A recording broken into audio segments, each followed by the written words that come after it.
अस्सलामुअलैकुम, कैसे हो? ठीक ठाक हो? सो जैसा कि तुम्हें पता है, आज तुम्हारी क्लास होगी, HTML की पहली क्लास होगी। HTML क्या है, इसे यूज़ क्यों किया जाता है, ये थोड़ा हम पहले देख लेते हैं, या ये कब बनी थी। HTML की फुल फॉर्म अगर हम देखें तो वो है हाइपर टेक्स्ट मार्कअप लैंग्वेज। अब हाइपर का मतलब क्या होता है? हाइपर का मतलब होता है आपका टू जंप। टेक्स्ट आपको पता है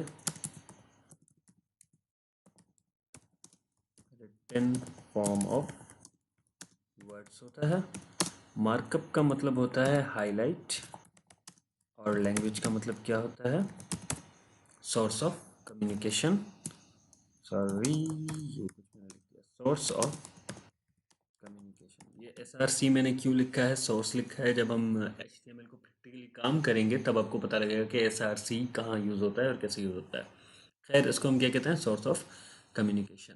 अब ये इसका मतलब कैसे है, ये मैं आप लोगों के सामने अभी कर लेता हूँ। जैसे मैं यहाँ पे आता हूँ और यहाँ पे मैं लिखता हूँ गूगल, और गूगल लिखने के बाद सपोज यहाँ पे मैं लिख देता हूँ यूट्यूब।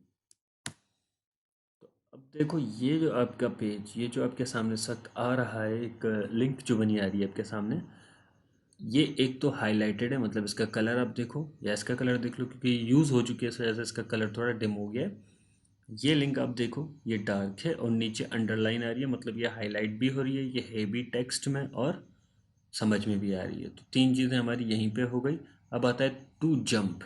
टू जंप कब काम करेगा? जब हम इस पर क्लिक करते हैं। तो जैसे हम इस पर क्लिक करेंगे तो ये न्यू पेज पे ओपन हो जाएगा। खैर, बताने का मकसद ये था कि इसमें क्या होता है कि आप जैसे ही लिंक पे क्लिक करते हैं वो जंप कर जाती है। सो ये आपका होता है हाइपर टेक्स्ट मार्कअप लैंग्वेज। ये इन्वेंट कब हुई? ये आपकी इन्वेंट हुई 1989 में, जबकि इंट्रोड्यूस कब हुई? 1991 में। इसको थोड़ा टाइम लगा प्रोसेस होने में। जाहिर सी बात है, सामने एक नई चीज़ आती है तो थोड़े लोगों को दिक्कत होती है कि यार ये चीज़ क्या है और उसको सामने लाने की वजह क्या है। तो इसको लाने के लिए 1 साल 1.5 साल बीच में लगा, जिसके बाद ये आपके सामने लाई गई। इसका यूजेज क्या होता है? आप ऐसा समझ लो कि जब भी कोई बिल्डिंग बनती है तो पहले उसका स्ट्रक्चर बनता है। तो वेबसाइट के लिए या वेब पेज के लिए आपकी जो पहली चीज़ होती है वो होता है उसका स्ट्रक्चर। आपके पेज का स्ट्रक्चर, कि आप बनाना क्या चाहते हो और किस तरह से बनाना चाहते हो। वो काम क्या करता है? HTML कर देता है। मतलब HTML में आप क्या बनाते हो? Simply structure. उसके बाद उसकी डिज़ाइनिंग के लिए आप यूज़ करते हो CSS और जावास्क्रिप्ट। वो एक फर्दर चीज़ें हैं, फिलहाल हम HTML पे ही बने रहते हैं। ये आपका, सॉरी, इसको बनाने वाले का नाम जो था वो था टिम बर्नर्स ली, जिसने इस लैंग्वेज को बनाया था। यकीन माने, बहुत ही इंटरेस्टिंग है, मुझे ये बहुत पसंद है, क्योंकि मैंने इस पर बहुत ज़्यादा काम भी किया है और बहुत बहुत ज़्यादा इसको पढ़ाया भी है। तो मुझे, मेरी दिलचस्पी दूसरे सब्जेक्ट से ज़्यादा इसमें ज़्यादा होती है। खैर, अब देखते हैं इसका छोटा सा स्ट्रक्चर ये क्या होता है। लाइक यहाँ पे मैंने लिखा HTML, और फिर मैंने HTML कर दिया क्लोज। अब ये मैंने ओपन क्यों किया या क्लोज कैसे हुआ, ये भी बता देता हूँ। HTML जो होती है, इसमें आपके यूज़ होते हैं टैग्स। क्या यूज़ होते हैं? टैग्स। टैग्स आपके कितने टाइप्स के होते हैं? 2 टाइप्स के। एक होते हैं आपके सिंगल टैग और दूसरे होते हैं pair tags. Anything between less than and greater than is called tag. जाहिर सी बात है, बहुत से लोगों को सवाल होता है कि यार टैग है क्या। तो भाई, जो भी आप इन दोनों के बीच में लिखते हो वो आपका एक टैग होता है, बशर्त ये कि वो आपके एट्रीब्यूट्स और प्रॉपर्टीज़ में शामिल हो, मतलब HTML की लैंग्वेज में शामिल हो। ऐसा नहीं कि मैं यहाँ पे लिखूँगा फराज और वो टैग बन जाएगा, नहीं। जो इसकी अपनी लैंग्वेज के अंदर मौजूद हो।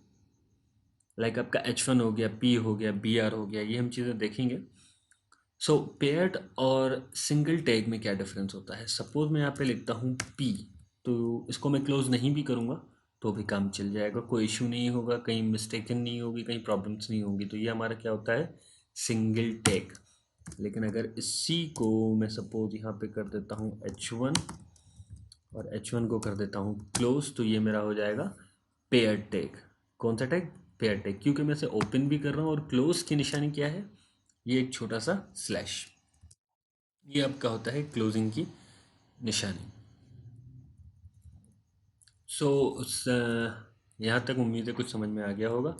अब अगर मैं कोई भी टैग इस तरह से लिखता हूँ लाइक H1 नथिंग और H1 क्लोज, तो क्या ये काम करेगा? मतलब इसको अगर मैं एक्सटेंशन से सेव कर देता हूँ, .html इसकी एक्सटेंशन होती है, ये भी मैं आपको बताता हूँ।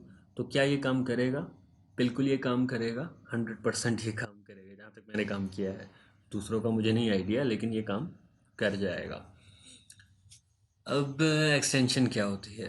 एक्सटेंशन आपकी फ़ाइल की पहचान होती है कि ये फ़ाइल कौन से सॉफ्टवेयर से रिलेटेड है। लाइक .html आप ब्राउज़र में यूज़ कर सकते हो, .docx आप विनवर्ड में यूज़ करते हो, .xlsx ये आप किस में यूज़ करते हो? ये हम यूज़ करते हैं।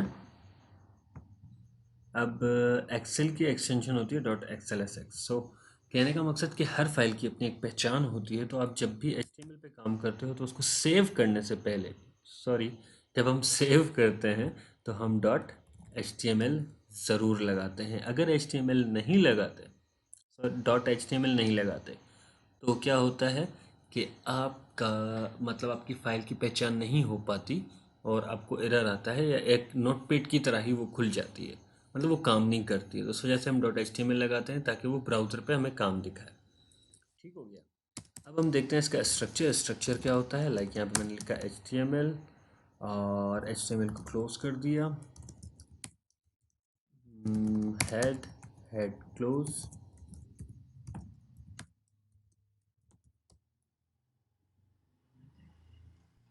हेड भी हमने क्लोज कर दिया है। ये बॉडी बीच में आ गया, सॉरी। अब हम यहाँ पे लिखते हैं टाइटल, और टाइटल को भी हमने कर दिया क्लोज। फिर हम यहाँ पे लिखते हैं बॉडी, और बॉडी को हमने कर दिया क्लोज। तो ये हमारा क्या है? एक बेसिक स्ट्रक्चर है जो हम काम करते हैं, जिस पे हम काम करते हैं।